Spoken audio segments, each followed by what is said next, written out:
पत्रकारों पे हमला हो रहा है, लश्कर भी तुम्हारा है, सरदार भी तुम्हारा है, झूठ को सच लिख दो, अखबार भी तुम्हारा है। राम राज्य लाने की बात करते हैं उत्तर प्रदेश में और गुंडा राज लाकर खड़ा कर दिए हैं। उन्हीं के पार्टी के जो हिंदू हैं सिर्फ उन्हीं को वो हिंदू समझते हैं या बाहरी लोगों को हिंदू नहीं समझते हैं। ये अपराध कभी जीवन में नहीं रोक पाएंगे। अर्नब गोस्वामी जैसे अगर इस देश में पत्रकार रहेंगे तो पत्रकारों की इज्जत कौन करेगा। एक जातीय विशेष को लेकर टारगेट करके जिस हिसाब का ये खेल चल रहा है, ये बड़ा गंदा खेल है। हमने अपने नेता ने हमने कार्टून चुना है, कार्टून नेटवर्क और पोगो का टॉम एंड जेरी चुन लिया है। कानून के न मानने वाले लोग सत्ता के शीर्ष नेतृत्व पे बैठे हुए हैं। आज तुम्हारा ये चक्कर घूमता रहता है, सरकार के घमंड में मत रहना, पैरों में पहिए लगे रहते हैं, चले जाएंगे नब जाएंगे कोई पता नहीं है, जनता कब किसको वोट दे दे। बहुमत से इनकी सरकार लाई गई इसीलिए कि ये अपने मनमानी करें। तो कब तक झूठ बोलोगे और कितना झूठ बोलोगे? झूठ बोलने की भी एक हद होती है। देखिए हकीकत क्या है पता है कि इस समय जो यूपी में हमारी गवर्नमेंट चल रही है ना, वो ठाकुरवाद के ऊपर चल रही है। जिस प्रदेश का मुख्यमंत्री ही 47 धाराओं में लिप्त हो तो उस देश उस प्रदेश का क्या होगा? लाइव टीवी, सच सबसे आगे। नमस्कार, आप देख रहे हैं द लाइव टीवी। मैं बनारस से राजेश अग्ररी। कुछ लोग मेरे साथ हैं, हम इनसे बात करेंगे कि जिस तरह से पत्रकार पर हमला होता है बच्ची के बचाने को लेकर के, अपनी भतीजी को, और 2 दिन पहले उसको गोली मारी जाती है, आज उसकी मौत होती है। तो क्या ये सरकार क्या चल रहा है पूरी मामला, आइए हम इनसे बात करते हैं। बनारस कुछ लोग हैं। आप सोच लीजिए कि जब योगी जी शपथ लिए और शपथ लेने के समय उन्होंने कहा क्या था कि राम राज्य लाएंगे। राम राज्य तो नहीं ला सके लेकिन अपराध राज्य जरूर ला दिए। उत्तर प्रदेश को अपराध मुक्त करने की बात करते थे। आज के डेट में मुझे लगता है कि उत्तर प्रदेश अपराध युक्त हो चुका है और आज के डेट में अपराध के मामले में उत्तर प्रदेश सर्वोत्तम प्रदेश हो चुका है। ये अपराध कभी जीवन में नहीं रोक पाएंगे, कभी जीवन में रोक पाएंगे, क्योंकि हमने नेता ने हमने कार्टून चुना है, कार्टून नेटवर्क और पोगो का टॉम एंड जेरी चुन लिया है। ये कुछ भी करते हैं, कुछ भी बोलते हैं। एक कानून अभी ठीक से चलता नहीं है, दूसरा कानून लेकर आ जाते हैं जो वो उससे भी बड़ा फेल्योर होता है। कानून आप रोक कैसे सकते हैं जो है कि जब हमारे अंदर बेसिक एजुकेशन नहीं है। स्कूल की हमारी हालत देख लीजिए, मॉरल एथिक्स हमारे इतने लो हैं, जब इतना कुछ हमारे अंदर है ही नहीं। आज हमारे देश में कानून के नाम पर, सिर्फ व्यवस्था के नाम पर सिर्फ हम मजाक उड़ाते हैं। आज हम कुछ भी घटना हो जाए तुरंत हम एक आम आदमी मुंह से बोलता है अरे भैया अमीर है तो वो फंस नहीं सकता, उसको कुछ नहीं होगा, वो पैसा देके छूट जाएगा। ऐसी भावना लोगों के मन में क्यों जागी? जाहिर सी बात है कहीं ना कहीं न्यायपालिका काम नहीं कर रही है। हम कहते हैं कि न्यायपालिका स्वतंत्र बॉडी है, अगर स्वतंत्र बॉडी है तो उसे स्वतंत्रता के तरीके से जो है कार्य करना चाहिए, लेकिन नहीं, नेताओं के हस्तक्षेप के मामले में अच्छा पूर्ण बहुमत आ जाती है लोकतंत्र में तो जज भी डरेंगे भैया उन्हें कहीं हटा ना दिया जाए। तो ऐसा क्यों चलता है? जब मॉरल एथिक्स नहीं है, मॉरल वैल्यूज़ नहीं है, हमारे अंदर खुद सहन करने की क्षमता नहीं है। लेकिन पत्रकारों के ऊपर हमला हो क्यों रहा है, ये खुद पत्रकारों की जमात से ही पूछना होगा और वहीं से इसका निर्णय लेना होगा कि क्यों हुआ। असल में जिस तरीके से एक समय था कि लोकतंत्र का चौथा स्तंभ कहा जाता है पत्रकारिता को, तो जिस तरीके से आज के समय में जिस तरीके से पत्रकारिता बिकी हुई है, जिस तरीके से पत्रकारिता में चाटुकारिता पूरी तरीके से घुसी हुई है, जिस तरीके से लगातार भारतीय जनता पार्टी से जुड़े नेताओं का या वर्तमान में राज्य सरकार या केंद्र के सरकार का लगातार तलवा चाटने का काम कुछ पत्रकार कर रहे हैं, उससे होता क्या है कि 100 पत्रकार जब एक जैसा काम कर रहे थे उसमें से 10 को अलग नहीं माना जाएगा, उनको भी उसी तरह माना जाएगा। एक बात। दूसरी बात ये कि जो गाज़ियाबाद की जो घटना, ये बड़ी निंदनीय घटना है, मुझे बड़ा अफसोस भी है, उस परिवार के साथ पूरी संवेदना भी है। लेकिन उस परिवार के साथ हुआ क्यों ऐसा, ये क्यों हुआ, या इस तरीके की जो मानसिकता, इसको बढ़ावा कहाँ से मिला? इसका बढ़ावा सीधे सीधे राज्य सरकार व केंद्र सरकार से हुआ। पत्रकारों पे हमला हो रहा है, लश्कर भी तुम्हारा है, सरदार भी तुम्हारा है, झूठ को सच लिख दो, अखबार भी तुम्हारा है। अब जिसकी सत्ता हो गई है, अर्नब गोस्वामी जैसे अगर इस देश में पत्रकार रहेंगे तो पत्रकारों की इज्जत कौन करेगा? कोई ना कोई पत्रकार अगर नोबेल पुरस्कार है तो उसकी तो इज्जत होती नहीं है इस देश में, वो कहते तो वो देशद्रोही है। बार बार पत्रकार अगर कवरेज करने जा रहे हैं, अब इस देश में पत्रकार सुरक्षित नहीं है। ये आए थे कह के कि हम राम राज लाएंगे, गुंडा राज हो चुका है, राम भगवान तो मुझे दिखते नहीं है। देखिए हकीकत क्या है पता है कि इस समय जो यूपी में हमारी गवर्नमेंट चल रही है ना, वो ठाकुरवाद के ऊपर चल रही है। हमें जो लोग ऐसे गुंडागर्दी करते हैं उनको बिल्कुल सजा देनी चाहिए, और कोई भी हो, चाहे वो हिंदू हो, मुसलमान हो, सिख हो, ईसाई हो, कोई धर्म और जाति का हो, जो असामाजिक तत्वों से विलीन हो, उसको सजा देनी चाहिए। लेकिन कौन देगा? ये पुलिस तो डिसाइड नहीं कर सकती, ये न्यायालय के तहत जाके दिया जाए तो ये सही लगता है। लेकिन ऐसा मामला बना दिया गया है कि श्री राम ठाकुर थे तो हम ठाकुरों की संरक्षण करेंगे। श्री राम ठाकुर थे तो उन्होंने कब कहा था कि वो जो है रावण की पूजा नहीं करते थे? रावण की पूजा भी वो करते थे, लेकिन रावण को उसके अहंकार ने नष्ट किया था। अच्छा, अपराधियों का मनोबल बढ़ा क्यों है? इसलिए क्योंकि जब ये हत्यारोपी, जब किसी भी मामले के हत्यारोपी आते हैं तो उनको माला पहनाया जाता है, उनको घर बुला के उनके लिए सरकारी नौकरी की मांग की जाती है, उनको घर बुला करके मिठाई खिलाया जाता है। और ये कोई छोटे कार्यकर्ता नहीं करते, ये इनके जिम्मेदार नेता लोग करते हैं, जो केंद्रीय मंत्री रह चुके हैं या विधायक हैं या सांसद रहे हैं या इस तरीके के चुनावों के प्रत्याशी रहे हैं। तो इस समय जो उत्तर प्रदेश की कानून व्यवस्था है वो पूरी तरीके से ध्वस्त हो चुकी है और इसके लिए हम लॉ एंड ऑर्डर से ज़्यादा सरकार को दोषी मानते हैं और कुछ पत्रकारों को भी दोषी मानते हैं। देखिए, एक सही मायने में जो पत्रकारिता होती है, एक जो पत्रकार होता है, वो किसी भी प्रकार की सत्ता या सरकार के विपक्ष में जा करके आम जनता से जुड़े सवालों को, आम जनता से जुड़े मुद्दों को उठाता है और सरकार से सवाल पूछता है। लेकिन आज के समय में जो पत्रकारिता के लिए एक जो समाज में सबके मन में एक भावना आ गई है, सबको ये पता है कि ये कभी भी सरकार से सवाल नहीं पूछेंगे, कभी भी सत्ता से सवाल नहीं पूछेंगे, ये लगातार सरकार और सत्ता के दबाव में, हनक में रहते हुए सरकार के पक्ष में ही ये काम करेंगे। तो इसलिए इनको भी कोई विशेष इज्जत के नज़र से नहीं देखा जाता है। जो तरीका जो इस समय चल रहा है, जो इस समय की सिचुएशन है, उस हिसाब से देखा जाए तो इनको बिल्कुल भी सम्मान की नज़र से नहीं देखा जाता। लगातार इनको यही कहा ये सरकार के चाटुकार हैं। लेकिन ऐसा नहीं है, कुछ पत्रकार जो हैं वो निर्भीक और निर्डरता से भी समाज के लिए और लोगों के लिए हो रहे अपराध के लिए हो रहे जो इस समय उत्तर प्रदेश में जो गतिविधि चल रही है उसके लिए भी आवाज़ उठाते हैं। तो हो सकता है ये भी उसी तरह के पत्रकार रहे हों, हो सकता है ये सरकार के खिलाफ आवाज़ उठाने वाले पत्रकार रहे हों। छेड़खानी तो एक बहाना है। वर्तमान की जो योगी सरकार है वो पहली बात तो हमें लगता है कि कानून को ये मानती तक नहीं है, क्योंकि स्वयं इनके ऊपर इतनी धाराएं मतलब इनके ऊपर खुद लगी हुई हैं कि ये कानून को अपने तरीके से चलाना चाहते हैं। जिस तरीके से अभी विकास दुबे के एनकाउंटर का मामला देख लिए या फिर जो घटनाक्रम घटित हुआ उसके बाद जो कार्रवाई चली उसकी तो मैं घोर निंदा करता हूं कि उसके घर को गिरा देना, ये कहाँ कानून में लिखा है कि उसके घर को गिरा देना है। पुलिस अगर अपराधियों की तरह कृत्य करेगी तो हमारा समाज किसके पास जाएगा? भाई वो अपराधी है, वो उसने घटना किया, कानून में जो हमें अधिकार दिया गया है, संविधान में जो हमें अधिकार दिए गए उसके तहत हम काम करें। भाई कोई आरोपित है, किसी घटनाक्रम में संलिप्त है, उसके घर की 82-83 कराएं, कुर्की कराएं, गैंगस्टर में संलिप्त करें, गिरोह है तो फिर उसके घर 14 की कार्रवाई करिए, भाई उसके संपत्ति को सीज कीजिए। उसके लड़के को कहाँ से आप भाई घुटने के बल पे आप बैठा दे रहे हैं? 10 दिन में आई हुई उसके घर की बहू, उसको आप जेल भेज दे रहे हैं। किस कानून के आधार पे भेज दे रहे हैं? कौन से आईपीसी उनके खिलाफ आप लग रहे हैं? कौन सा आईपीसी आप मतलब आईपीसी के धारा के तहत उसके खिलाफ मुकदमा आपने दर्ज किया?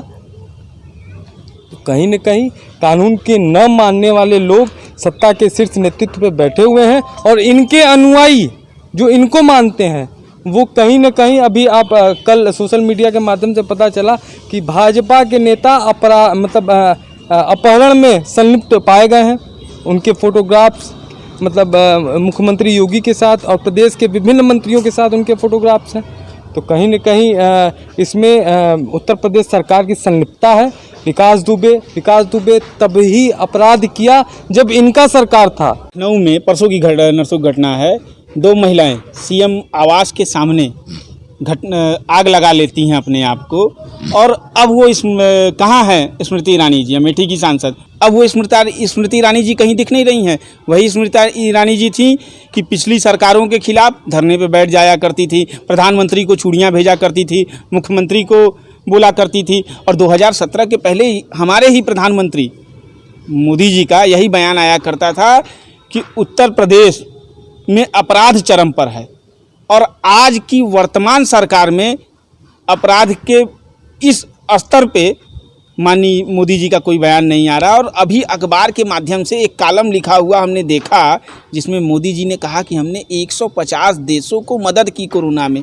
अरे मान्यवर, पहले अपने देश में तो मदद कर लीजिए। अपने लोकसभा की स्थिति देख लीजिए, परसों रात की घटना आप देख लीजिए कि एम्बुलेंस में लेके आदमी परेशान है। दीनदयाल से उसको शिफ्ट किया गया BHU, और BHU अभी जिसका मोदी जी उद्घाटन करके गए हैं, जिसको एम्स का मान्यता मिला है, उस एम्स की कंडीशन बता दे कि 2 घंटे 3 घंटे से वो आदमी चिल्ला रहा है हॉस्पिटल के अंदर का भी। और वीडियो इस समय वायरल हुआ है, आप लोगों ने देखा भी होगा कि वो किस प्रकार से चिल्ला रहा है। और वहाँ दीनदयाल के जो स्टाफ आए हुए थे वो खुद कह रहे हैं कि भैया यहाँ यही हाल है, 4-4 घंटे 5-5 घंटे ऐसे ही पड़े रहते हैं मरीज, यहाँ नहीं। और वो प्रधानमंत्री कहता है हमने 150 देशों की मदद की।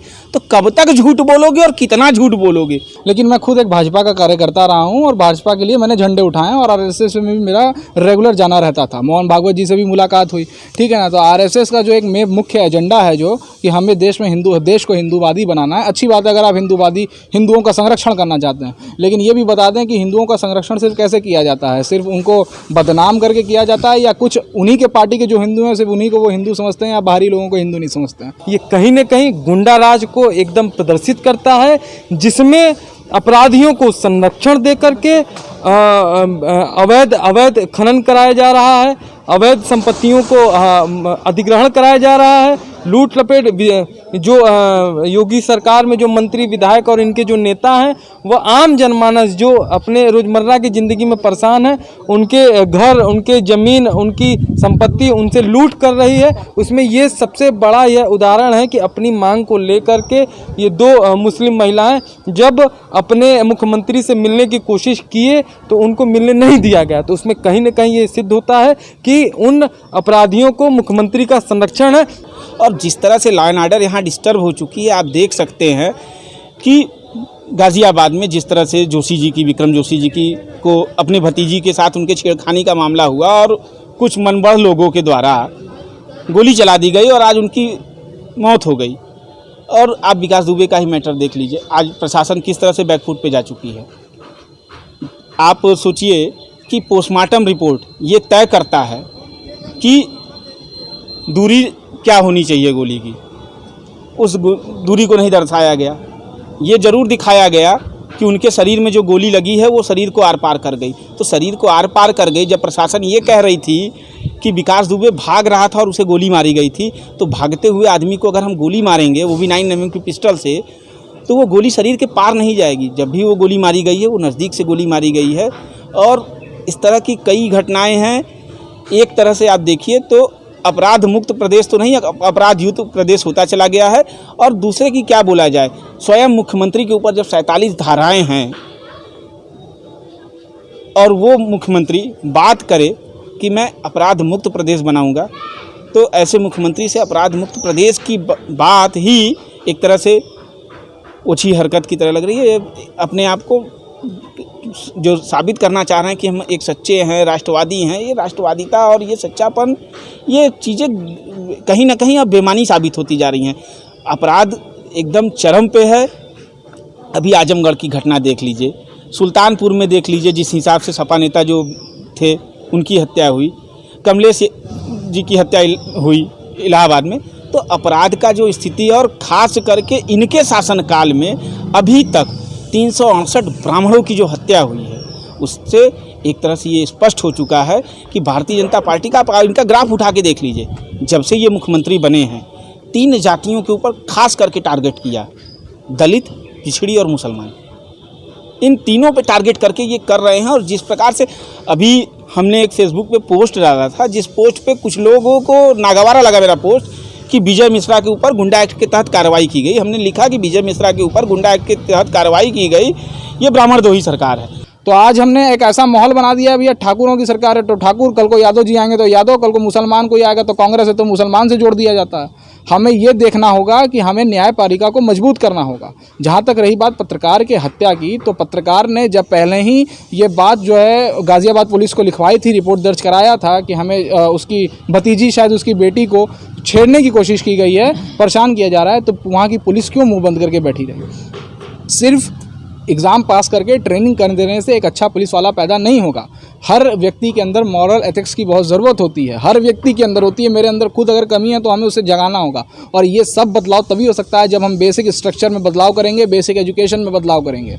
बिना शिक्षा व्यवस्था के अच्छे कोई भी देश नहीं खड़ा हो सकता है। अगर हम संक्षिप्त में बोलें तो किसी भी देश की रीढ़ की हड्डी शिक्षा व्यवस्था होती है। यदि शिक्षा व्यवस्था अच्छी है तो हम तमाम मुद्दों पर और तमाम ऐसी परेशानियों पर विजय प्राप्त कर सकते हैं। ऐसे कई एक देश हैं, हर देश में अपराध होते हैं, लेकिन इसका मतलब ये नहीं कि कोई भी आके अगर मैं आपको एक थप्पड़ मारूं तो आप न्यायपालिका का मदद ले सकते हैं। ऐसा नहीं है कि आप आके हम ही को गोली मार के चले जाएंगे, तो फिर मतलब क्या रहा? न्यायपालिका बंद करके दरवाजा बैठी रहे, हम ही आप जो है कि न्याय डिसाइड कर लें, ऐसा नहीं हो सकता। पत्रकार ने, कुछ ऐसे भी पत्रकार हैं जो अच्छा समाज में काम कर रहे हैं, लेकिन कुछ ऐसे पत्रकार हैं जिन्होंने इस पत्रकारिता का पूरा दर्जा गिरा दिया है, जो समझ नहीं पाते हैं। आप पहले के 2019 के चुनाव के पहले हिंदू भारत पाकिस्तान अभी खोल लीजिए, कोई भी चैनल खोल लीजिए, राफेल आ रहा है 29 जुलाई को भारत में, अब होगा युद्ध चाइना के बीच में।